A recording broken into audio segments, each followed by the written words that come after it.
जैसे कि हम बोले हैं कि हर एक इंसान को किसी न किसी को मदद करना चाहिए, और हम लोग भी चाहेंगे कि हमारे समाज में जिस तरह टीनू झा जी मेहनत कर रहे हैं और समाज में सभी समाज सेवी और बहुत ऐसे लोग जो जो जो समाज में कर रहे हैं और उन सभी को बातों को लेकर के जो समाज में पहुंचा रहे हैं, ये बहुत बड़ी बात है और इनका कार्य बहुत अच्छा चल रहा है। आगे भी ऐसा कार्य करते रहें और आप सभी समाज के सभी लोग टीनू झा को थोड़ा सपोर्ट करें। दिल से आपसे हाथ जोड़ करके निवेदन करते हैं टीनू झा को इनके चैनल को सब्सक्राइब करें और जितना से ज़्यादा शेयर करें। इन्हीं के साथ मैं सभी को हर हर महादेव, जय श्री राम। जय श्री राम। नमस्कार। आज की कल्चर में ना हम लोग बहुत जल्दी से वेस्टर्न कल्चर को अपना रहे हैं, जहाँ पे हम लोग मिलते हैं किसी को तो गुड मॉर्निंग, हाय, हेलो करके इंट्रोड्यूस करते हैं। मगर हमारे समाज में वहीं कुछ ऐसे भी संगठन हैं जो हमारे हिंदुत्व को बचा रहे हैं, जो एक दूसरे को मिलने पे ना जय श्री राम करके संबोधित करते हैं। तो मैं मिलवाना चाहूंगा आज के जो हमारे गेस्ट हैं, वो हमारे बोकारो जिला के जिला संयोजक है बजरंग दल के। तो please welcome the young and energetic Abhimanyu भैया। आपको बहुत बहुत स्वागत है हमारे एपिसोड में। तो हम लोगों को ये जो जय श्री राम का चलन है भैया, ये हम लोगों का मतलब कि एक इसके बारे में 2 लाइन में अगर कुछ बताना चाहिएगा कि हम लोग मिलते हैं जब एक दूसरे से, तो जय श्री राम करके जो मिलते हैं, तो उसके पीछे क्या मतलब लॉजिक है? पहले तो मैं सभी आप जितने भी सब्सक्राइबर हैं उन सभी को मैं धन्यवाद देना चाहूँगा और आपको भी धन्यवाद देना चाहूँगा कि आप समाज में इस चीज़ को लेके जाएं, मेरी बातों को। इसके लिए आपने मुझे चुना, इसके लिए मैं बहुत धन्यवाद देता हूँ आपको।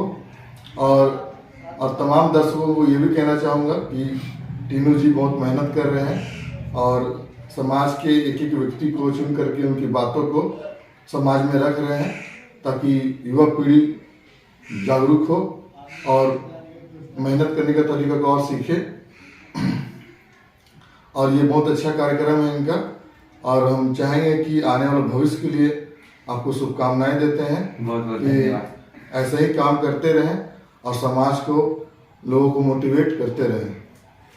ये जो जय श्री राम वाला है, वो जय श्री राम वाला क्या है कि ये कोई नया चीज तो नहीं है। बिल्कुल। हमारे पूर्वज हमेशा, जब हम बहुत छोटे थे, बहुत पीछे तो जाना नहीं चाहेंगे, पर हम बहुत छोटे थे तो जब खेला कूदा करते थे, जब समाज में, तो सुबह का समय जब हम लोग उठते थे तो बहुत से बड़े लोग एक दूसरे को राम राम या फिर जय श्री राम बोल के आपस में आते जाते लोग एक आपस में संबंध बनाए रखने के लिए एक दूसरे को सुबह सुबह, आज जो हम लोग गुड मॉर्निंग बोलते हैं, उस वक्त राम राम बोल के एक दूसरे को बोलते थे। तो हम लोग बस यही चाहेंगे कि अपना परंपरा जो है वो निरंतर चलते रहे। भैया बिल्कुल सही बोल रहे हैं। अब तो जैसे बहुत सारे धर्म है और सब धर्म ठीक है, लेकिन अब साइंस भी इस चीज को मान रहा है कि सनातन बहुत पुराना है। क्यों? क्योंकि सूर्य से अभी कुछ दिन पहले रिसर्च किया गया, तो जो साउंड निकल रहा है ना, वो भी ओम का ध्वनि निकल रहा है। और अभी इंस्टाग्राम पे कुछ दिन पहले बहुत ज्यादा वायरल हो रहा है एक फोटो, कि पूरा ब्रह्मांड का एक टेलीस्कोप से फोटो लिया गया, तो श्री कृष्ण का जो 4 भुजा वाला है ना, वो वाला उस ब्रह्मांड में जिसमें ब्लैक होल भी है पूरा दिख रहा है, शंख चक्र गदा लीवर सोए हुए हैं, वो चीज को मतलब दर्शा रहा है। मतलब कि पूरा ब्रह्मांड भी जो हम लोगों के इष्ट है उन लोगों को प्रतीत कर रहा है। इस वीडियो को आप पूरे लास्ट तक देखिए, ताकि हम लोग आज बहुत सारी चीजें सीखने को मिलेगी और हम लोग बहुत सारी चीजें जानेंगे भी। यहाँ पे लोग आपको मतलब जय श्री राम बोल के संबोधित करते हैं, आपको बजरंग दल के अध्यक्ष के रूप में, संयोजक के रूप में जानते हैं। लेकिन हम लोग अभी क्या करेंगे ना, कि थोड़ा सा इस रूप के पीछे भी एक रूप है जो कि लोगों को मोटिवेट करेगा। क्यों? क्योंकि भाई कैसे ये टर्निंग पॉइंट रहा आपका लाइफ का, कि आपने सोचा कि नहीं, अब हम लोगों को भी समाज के प्रति कुछ करना चाहिए, जिससे लोगों में जो लोग युवा पीढ़ी अगर समाज में आए तो समाज जरूर एक दिशा मिलेगा। क्योंकि हम लोगों के पास टेक्नोलॉजी का भी नॉलेज है और एक जोश भी है। तो मतलब दर्शक तो देखिए आपको इस रूप में, लेकिन अब हम लोग ये जानना चाहेंगे कि आपका ये टर्निंग पॉइंट कैसे था कि आपने सोचा कि नहीं, मुझे ये संगठन बजरंग दल को ज्वाइन करना चाहिए बोल के। ये कि हम लोग इस चीज में आए कैसे। हाँ। तो इस घटना का हम थोड़ा जिक्र करेंगे। कि हम पहले तो हम 2013 में हम जॉब करने के लिए चले गए थे जमशेदपुर। जमशेदपुर से मतलब कुछ ऐसा घटना हुआ उस प्लांट के बीच में, थोड़ा सा मेरा वहां पे मतलब माइंड थोड़ा सा चेंज हुआ, वो समाज सेवी के तौर पे। तो एक छोटा सा घटना मैं बताना चाहूंगा कि मैं प्लांट में जॉब कर रहा था, तो अचानक मैं रात में देखा कि एक लड़का प्लांट से पैदल ही जा रहा था। तो मैं दूसरे दिन प्लांट जब पहुंचा तो उस लड़के से मेरी मुलाकात हुई। तो पूछा मैं कि भाई तुम इस प्लांट में, तुम तो हम लोग सब बस से जाते तो तुम पैदल क्यों जा रहे हो? तो बोला कि बस में हमको बैठने दिया नहीं जाता है। तो हम ऐसा क्यों करता तुम्हारे साथ? ऐसा भेदभाव तो किसी के साथ होना नहीं चाहिए, क्योंकि हम लोग जब सैलरी से जब बस का चार्ज कट रहा है तो फिर तुम्हारा तो हक बनता है, उस बस में तुम्हारा भी सीट है, तुम जा सकते हो उस बस में बैठ करके। तो हमको बहुत बुरा लगा, इसलिए हम सोचे कि इसका मदद करना चाहिए। तो ठीक उसी रात में फिर दूसरे दिन हम टाटा मोटर्स के जो कॉल सेंटर रूम था, जो वहाँ पे सिक्योरिटी गार्ड का जो होता है, वहाँ पे सब वर्कर लोग को हेल्प करने के लिए एक टोल फ्री नंबर दी जाता है, उसमें हम कॉल किए। उससे हम बताएं कि 51 नंबर बस में इस तरह का जो ड्राइवर है और कुछ लोग हैं जो ऐसे जो अप्रेंटिस करने जो लड़का आया हुआ है बिहार से, उसके साथ ऐसा भेदभाव होता है, जो आप लोग थोड़ा ध्यान दीजिए। तो पूछा गया हमसे कि बस का नंबर कितना, तो हम बोले कि बस नंबर 51 है। तो तुरंत 5 मिनट के ही अंदर मेरे पास कॉल आया, बोला कि टेंशन मत रहिए, वहीं पर रुकिए, बस आपके पास पहुंच रही है। और वैसे ही हुआ भी कि 5 या 6 मिनट के अंदर फोन कटने के बाद 1-2 मिनट के बाद बस वापस मेरे पास आई और उस लड़के को रिसीव किया और फिर वो घर चला गया। और दूसरे ही दिन वो लड़का मेरे पास आता है और बोलता है कि भैया आपको पसंद क्या है? तो हम बहुत हंसते हुए बोले कि मेरे को बहुत अच्छा लगता है, एक हाजमोला कैंडी चॉकलेट आया करता था जो एक इमली का फ्लेवर हुआ करता था, एक आम का हुआ करता था। तो हम बोले थे, वही बोले थे उसको, तो वो क्या किया कि वो चॉकलेट लाना पर डे चालू कर दिया। अच्छा, मतलब रोज ला रहा है? रोज वो लेके आता था मेरे लिए। और कभी कभी ऐसा होता था कि बाय द वे कभी काम में बिजी हो गए या फिर वो कहीं बिजी हो गया, कभी कभी प्लांट में हुआ करता था कि आज इस काम को यहाँ छोड़ करके कहीं और पॉइंट में काम करना है आपको वहाँ पे, तो हम ऐसा मिल नहीं पाते थे। तो वो चॉकलेट मेरे लिए डबल हो जाया करता था। एक दिन मिस हुआ तो दूसरा दिन 2 को मिल जाएगा। हाँ, अगर आज 2 ठो अपसेंट हो गया तो कल 4 मिलेगा मेरे को। अच्छा। पर ऐसा मेरे को निरंतर वो पर डे ला के दिया करता था। और वो चीज मेरे मन में एक वो बात रह गया कि हम ऐसा क्या कर दें इसके लिए जो इतना बड़ा मेरे को सम्मान मिल रहा। तो ऐसी सी घटना मेरे को मतलब मेरे लाइफ में थोड़ा चेंजिंग लाया कि मैं कुछ समाज के लिए कर सकता हूँ। फिर मैं दिल्ली उसके बाद गया, तो दिल्ली में भी एक लड़की के साथ ट्रेन में छेड़खानी हो रहा था। उस वक्त भी मैं अकेला था, तो मैं काफी, खैर उतनी बातों को मैं नहीं जाना चाहूंगा कि फिर बातें बहुत लंबी हो जाएगी, क्योंकि हर एक किसी की जिंदगी में कहानियां बहुत लंबी हो जाती है। सही बात है। और बस मैं अपनी बातों को बस रख रहा हूँ कि धीरे धीरे जब ये चीज मेरे माइंड में जब ये जब घटनाएं होने लगी, तो यही वो घटना नहीं थी, वो आज जो हो रहा मेरे साथ, उस चीज का वो जो ऊपर वाला था उसका तैयारी चल रहा था कि उसको प्रिपेयर कैसे किया जाए उस घटनाओं के साथ। इसीलिए आज का ये कड़ी जुड़ा हुआ है। आज मैं समाज में जो भी कर पा रहा हूँ, ये वही सब छोटी छोटी घटना जो है वो मेरे को मजबूत करने के बाद आज मैं इस समाज में अपना जो भी कुछ समय या जो भी जिस तरीके से दे पा रहा हूँ। अच्छा, अभी जो संगठन जैसे रन कर रहे हैं तो बहुत सारा प्रॉब्लम भी आता होगा, और प्रॉब्लम तो जितना तो बोले नाम नहीं होता लोगों का, उतना ज्यादा कोई भी अच्छा काम कीजिएगा तो उतना ज्यादा आदमी बदनाम होता है। तो आज के जो युवा है ना, कुछ भी जैसे करते हैं तो प्रॉब्लम उन लोगों के भी लाइफ में आता है।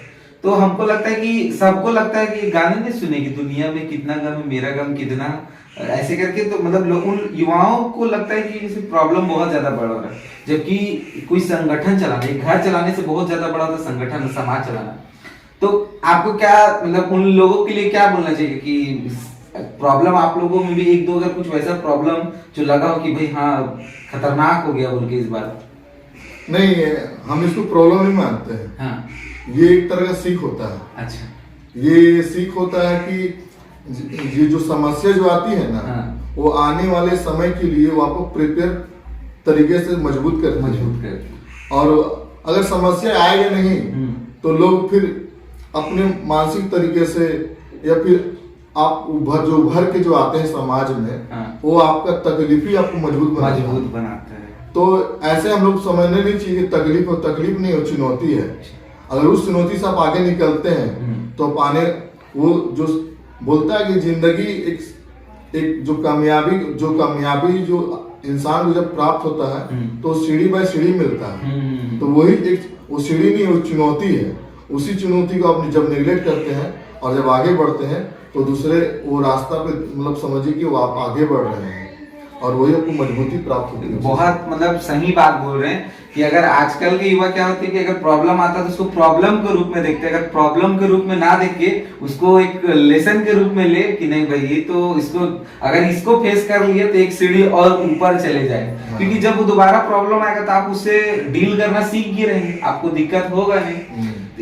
ये बहुत अच्छी बात आप सिखा रहे बता रहे हैं। अच्छा, अब भैया जैसे कि समाज में आज हर नए दिन पे हम लोग हिंदू समाज पे एक नया संगठन मतलब जाति भाग पे बढ़ के आ रहा है, कोई दिक्कत नहीं। लेकिन जिस तरीके से एक हिंदुत्व के संगठन को जोड़ने के लिए अगर बोला जाए तो बजरंग दल हो गया, उसके बाद हिंदू संगठन हो गया, तो क्या लगता है कि आने वाला टाइम पे और भी मतलब हिंदू से रिलेटेड जिसमें सभी जाति वर्ण के लोग एक साथ में आ सके, वैसा कुछ संगठन बनाने का मतलब जरूरत पड़ेगा कि मतलब इतना में ही मतलब हो जाएगा? नहीं, विश्व हिंदू परिषद ये जो है, हाँ। इसका निर्माण 1964 में हुआ था। क्योंकि आप फ्लैशबैक में जब जाइएगा तो जब कहानियां आप सुनते हैं या इतिहास को अगर जानने की कोशिश करते हैं तो हिंदुस्तान में ही जो हम लोग देवभूमि के रूप में जो जानते हैं, यहाँ पे सनातन धर्म पे और हिंदुओं पे बहुत नरसंहार हुआ है जो युवाओं को पता नहीं है। तो उस चीज को रोकने के लिए ही विश्व हिंदू परिषद का निर्माण किया गया है। ऐसे आज बहुत लोग न्यूज में हर सप्ताह या 2 दिन 4 दिन के बाद एक नया न्यूज आपके पास आता है कि ऐसा एक कॉलोनी है जहाँ पे लोगों पे पीड़न हो रहा है। वो हिंदू समाज उस कॉलोनी को छोड़ के कहीं और जाने का प्रयास कर रहा है। आखिर में ये कब तक चलता रहेगा? इसीलिए संगठन प्रयास करती है लोगों को जोड़े, जागरूक करे। और ऐसा नहीं है, भारत देश सभी के लिए और सभी प्रेम भाव से रहे, इसके लिए कोई किसी को मनाही नहीं है। पर ये आखिर में जब ये जो भारत है, ये जो सनातन परंपरा यहाँ जो है, ये सनातन परंपरा हमारा धर्म, हमारा हिंदू समाज ही इस चीज को फॉलो करता है, तो पहला अधिकार भी बनता है हिंदू समाज का। तो यही चीज को हमारा बजरंग दल समाज में रखना चाहती है और लोगों को, महिलाओं को सुरक्षित देना चाहती है, हमारा हिंदू समाज को सुरक्षित रखना चाहती है। इसी विशेष चीज को लेकर के विश्व हिंदू परिषद लेके चल रही है। हिंदू जाग क्यों नहीं रहा? आपको क्या लगता है आपके हिसाब से? मतलब अब तो हमको लगता है धीरे धीरे जाग रहा है, अब जो भी प्रॉब्लम हो रहा है, लेकिन पहले तो इतना ज्यादा था। तो इस सबको मतलब वो लोग कैसे निगलेक्ट कर देता है?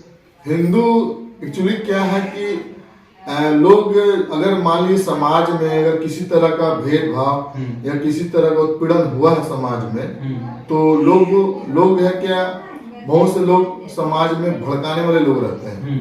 तो उसमें कोई जाति विशेष लोगों को बता करके भड़काते हैं। हाँ। कुछ लोगों को गलत भावना से लेकर भड़काते हैं कि तुम ब्राह्मण है, वो राजपूत है। अगर कोई पर्सनल लड़ाई, अगर पहले के समय में झाड़ू मारते मारते अगर किसी के द्वार में गंदगी थोड़ा सा चल गया तो उस चीज की लड़ाई हो गया। हाँ। कभी पानी को लेकर के झगड़ा होता था। मतलब ऐसा बहुत अनेकों लड़ाइयाँ होती थी। तो बहुत कुछ लोग समाज में ऐसे होते थे जो मजा लेने के लिए जाति से जोड़ करके लड़ा देते। तो ये जो चीजें ना मन में घर कर जाता है इंसान का, और इससे भेदभाव पैदा होता है। यही समाज टूटता भी खटता है, जबकि ऐसा होता नहीं है। करने वाला ऐसा सोच के नहीं करता है, उसका पर्सनली दुश्मन होता है। ऐसा अगर देखा जाए तो घर में ही लड़ाई देखिएगा, ऐसे बहुत से घर में भाई भाई का जो झगड़ा हो जाता है, एक्चुअली भाई का होता है, तो उसमें उसी में घर दो भाग में बढ़ जाता है, कुछ लोग उसके तरफ, कुछ लोग इसके तरफ। हाँ। तो दुश्मनी के तौर पे होता है। ये लड़ाई समाज में भी होता है, पर वो लड़ाई को जाति के नाम पे दिया जाता है और वही लोग एक हो नहीं पाते हैं। बस यही हम लोग चाह रहे हैं कि लड़ाई एक अपने जगह पे है, पर उस चीज को धर्म से या जाति से ना जोड़े उसमें। यही चीज ये कहना चाहेंगे। और लोग जो टूटने का जो मानसिकता है ना, वो छोटी छोटी बातों को लेकर भी टूट जाते हैं। आप उस दिन हमको बैक कैमरा कुछ बता रहे थे कि बजरंग दल से फिर जब लोग सीख जाते हैं या ट्रेंड हो जाते हैं तब विश्व हिंदू परिषद में ज्वाइन होते हैं। इसका मतलब क्या, मतलब थोड़ा सा बताइए। वो क्या है, हमको नया पॉइंट लगा था। वो क्या है कि विश्व हिंदू परिषद पहले निर्माण किया गया, और फिर जो युवा पीढ़ी जो होता है ना, वो बजरंग दल है। मतलब 35 साल तक जितने भी युवा पीढ़ी जो लोग रहते हैं वो बजरंग दल है। और जो 35 से प्लस रहते हैं उनका वो विश्व हिंदू परिषद के सदस्य कहलाने लगते हैं। अच्छा, मतलब यहाँ से प्रमोटेड हो जाते हैं। हाँ, प्रमोटेड हो जाते हैं। फिर उनका कार्यकाल कुछ अलग तरीके से समाज में चलता है। अच्छा। और फिर वो संगठन में अलग तरीके से अपना योगदान देना आरंभ कर देते हैं। तो आपको जैसा पता चल रहा होगा कि सवाल जवाब में बहुत सारी चीजें सीखने को भी मिल रही होगी, क्योंकि बोलते हैं ना कि खोजने वाला हर जगह से नॉलेज का चीज खोज लेता है और नहीं खोजने वाला कहीं से भी नहीं खोज पाता है। और हम लोग का भैया एक मतलब कि क्वेश्चन युवाओं के प्रति रहेगा कि आप अगर युवा को कुछ मैसेज देना चाहिएगा तो आपके हिसाब से, चाहे वो धर्म से लेके हो, चाहे समाज से लेके हो, चाहे उनके एजुकेशन से लेके, मतलब आपका क्या मैसेज रहेगा उन लोगों के लिए? बस यही मैसेज रहेगा कि कुछ फॉलो मत करो, बस एक ही चीज फॉलो करो, मेहनत। जिस चीज में आपका प्रयास है, आप अगर किसी लाइन में भी जाना चाहते हैं, बस एक ही चीज फॉलो करो, मेहनत। मेहनत, जीत तोड़ मेहनत, रात दिन मेहनत। फिर उसका परवाह बिल्कुल ना करें क्या होगा नहीं होगा, बस उस मेहनत पे ध्यान दीजिए। और अगर कोई बात, अगर आपके मन में कोई दुविधा या कुछ तरह का बात आता है तो उसको इग्नोर करना सीखिए। अगर आप उसको, उस छोटी छोटी बातों को आप दिमाग में बैठाते हैं और उस सोच के साथ आप चलना चालू कर देते हैं तो आपका लक्ष्य आपसे भटक जाता है, जिससे आपका समय बर्बाद होता है। इससे आप जो लक्ष्य आपको 5 साल में मिलना होगा वो आपको 10 साल में मिलेगा। इसलिए वो समय को बर्बाद न करें, अपने लक्ष्य पे ध्यान दें।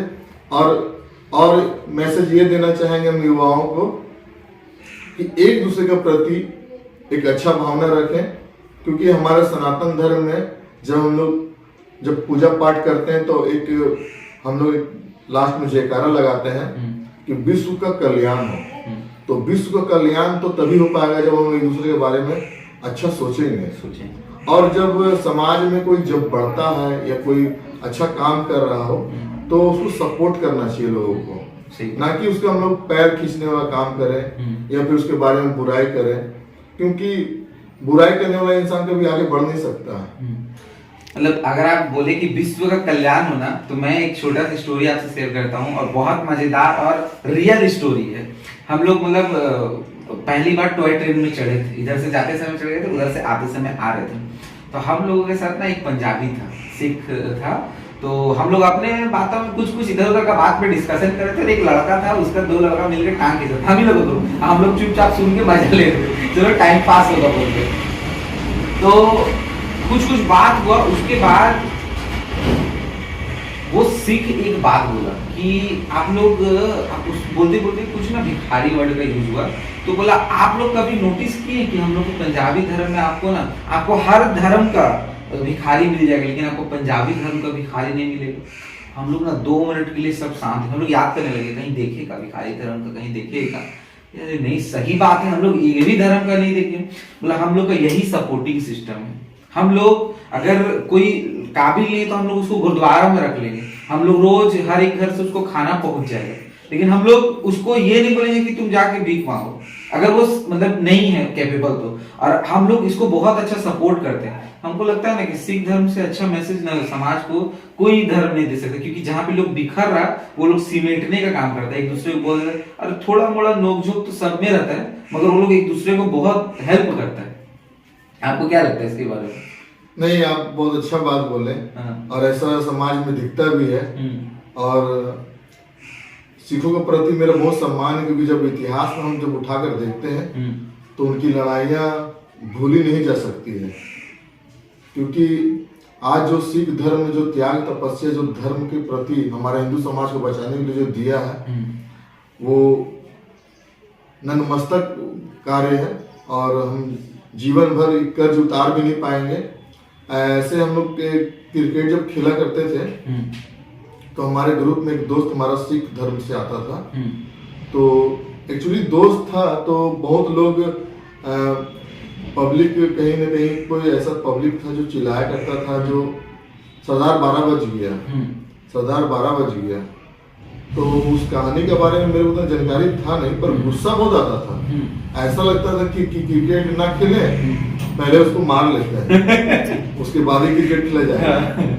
पर एक्चुअली क्या था, क्रिकेट खेलने हम लोग कहीं गए हुए हैं तो लड़ाई झगड़ा अच्छा लगता नहीं था। फिर दोस्त भी बोलता था नहीं हम लोग खेलने आए हैं, पर अपना बोलने लगे बोलने दो। जैसे हम लोग अभी आपके सामने बात रखें कि कुछ बातों को इग्नोर कर देना चाहिए। हाँ, बिल्कुल। बस उसी बातों के साथ हम लोग अपना क्रिकेट खेले। जब बहुत दिनों के बाद जब एक एक्चुअली मेरा शुरू से बचपन से ही मेरा सिख जो दोस्त से ज्यादा संबंध मेरा रहा है, और दोस्त के साथ जब दोस्ती होती तो घर भी आना जाना होता है, तो उस कल्चर में मैं ज्यादा ही रहा हूँ। तो सीखा भी बहुत हूँ कि किस तरह। तो एक छोटा सा बात बताना चाहूँगा कि एक बार मैंने जब मोबाइल में जब गुरु गोविंद सिंह जब कहानी जब देख रहा था तो लगता है कि जितनी भी मतलब जीवन में फिल्में देखी हैं मैंने, मतलब वो कहानी जो है ना कुछ अलग ही प्रेरणा देती है। मतलब पूरा परिवार धर्म को बचाने के लिए मतलब पूरा बिखर जाना, मतलब असहनीय पीड़ा जो सही है उन्हें हम लोग उस कर्ज उतार नहीं पाते हैं। मतलब इतना रोए उस फिल्म को देख करके, मतलब वो सब चीजें देख करके वही सब मतलब वो सब फिल्म को देख करके ही प्रेरणा मिलती है कि धर्म के प्रति लोगों को कितना जागरूक होना चाहिए, सीखना चाहिए।